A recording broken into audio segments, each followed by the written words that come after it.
general form niya, y is equal to x. Pwede rin maging y equals to x o pwede rin magkaroon ng constant. Y equals 3x plus 7.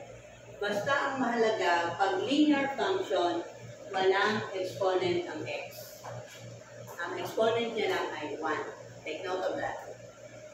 So kahit na hindi ka pa nag-graph, basta makita mo lang equation, no? Walang exponent. 3x, 4x, 5x. Automatic yan. Linya ang mabubuo mo. Hindi curve. Okay? So, x is raised to the first power. So, di ba? Pag walang exponent, understood na 1. Okay? Sa here, dahil nag-pass to dito sa 0, we also call it identity function.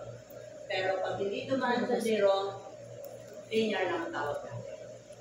Pero kahit dumaan siya sa 0, linear pa rin siya. Kaya lang may special siyang tawag. Identity function. Next, let's go to constant function. Siyempre pag constant, alam mo ng constant. Diretso lang siya. Okay, anong tawag sa equation na to? Simple lang, y equals 2.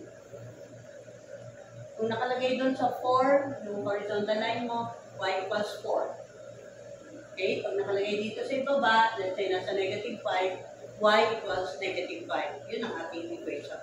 Yun ang tawag. Wala nang x component kasi constant and given. Okay? So we call that constant function. So we discussed already two, no? Linear and constant. Okay? So kung saan lang tumapat yung point niya, ang intersection, kaya nasa 4, binugitan mo dyan, yan yung constant, di ba? So ibig sabihin, y equals 4.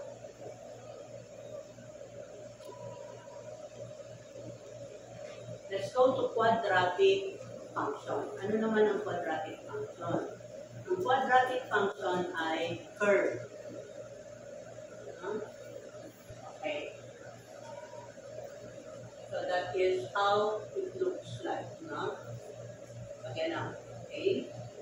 So the equation is y equals x squared.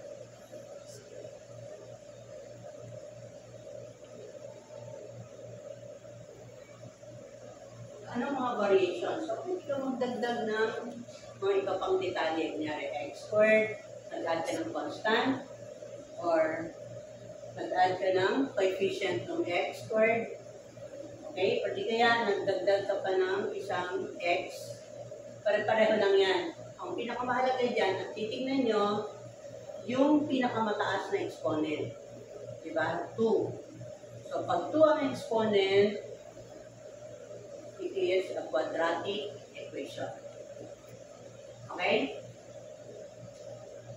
Kahit na meron pa siyang x dito, na may 1 lang ang exponent, pero meron kang x squared dito, ibig sabihin, dito ang pinakamataas, so it is a quadratic function. Pag quadratic, curve ang mabubuo. Ang parabola. Okay, done. Let's now go to cubic function. As the word implies, cube means 3. So, ang highest exponent mo ay 3.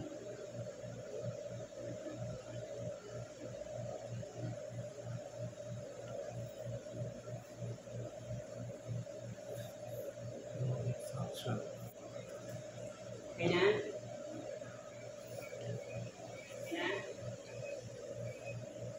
Punta naman tayo sa cubic function. Okay, so pag sinabing cubic function, it is a polynomial function of degree 3, meaning 3 is the highest variable. So take note of x cubed. Okay, pwede rin siya maging x cubed plus 4, x cubed plus x squared plus 4, pwede rin ganon. Kasi ang highest exponent mo ay 3. Ganito ang magiging itsura ng graph mo.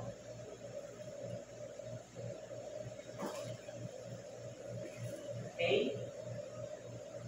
Now, let's go to radical function. Okay? So, pag sinabing radical function, meron kang radical expression. Meron kang square root na kasama sa equation. Okay?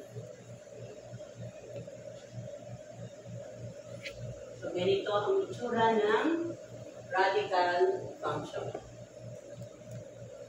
So, y is equal to square root of x, yun na lang ang itsura ng graph mo.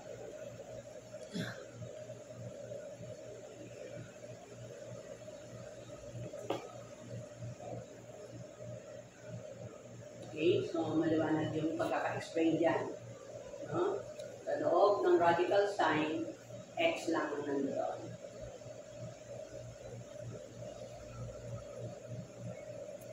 Ganyan magiging itsura ng graph.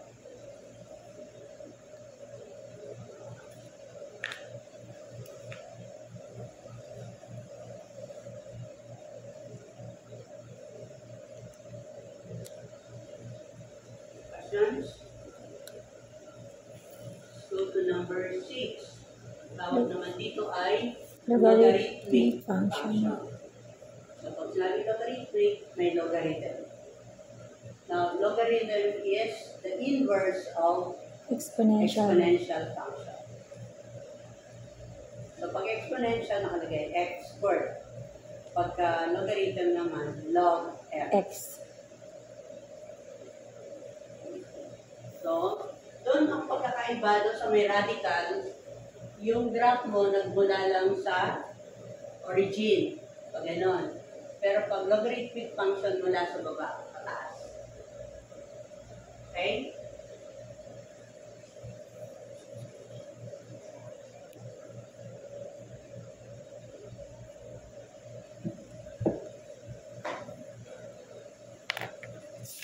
Hindi ba baliktaran ng logarithmic function, no? We call it the exponential function. Exponential function. Okay. So, kung sinabi exponential function, meron kang exponent na variable. Okay? Halimbawa, e to the x. Okay?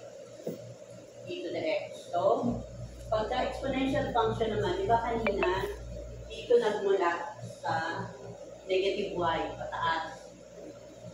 Pag exponential function, mula sa negative x, pataas. Yan naman yung tsura ng graph.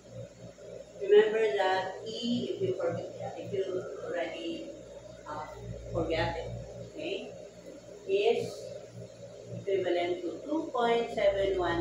Tapos yung tutok-tutok na yun, ibig sabihin, repeating number yung 718.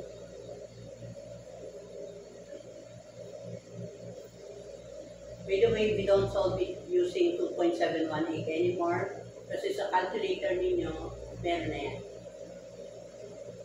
Yung natural logarithm with the base e.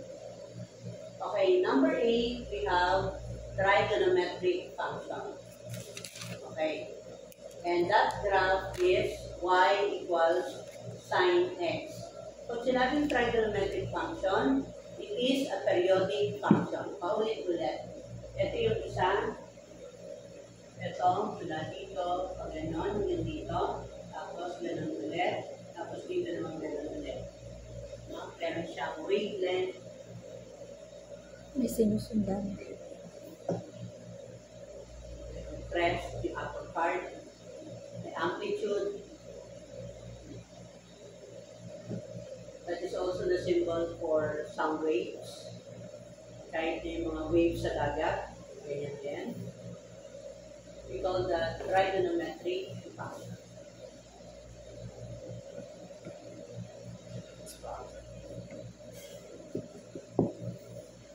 Pag cosine x naman baliktad, dito mag-umpisa sa taas. Pag gano'n, ang gano'n. Pag gano'n, pabaliktad.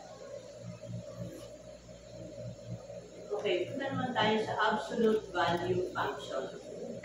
Okay, ang absolute value function naman, it contains an algebraic expression with absolute value 0. So, ibig sabihin, walang negative. Okay, a good example of that is like this, no? For example,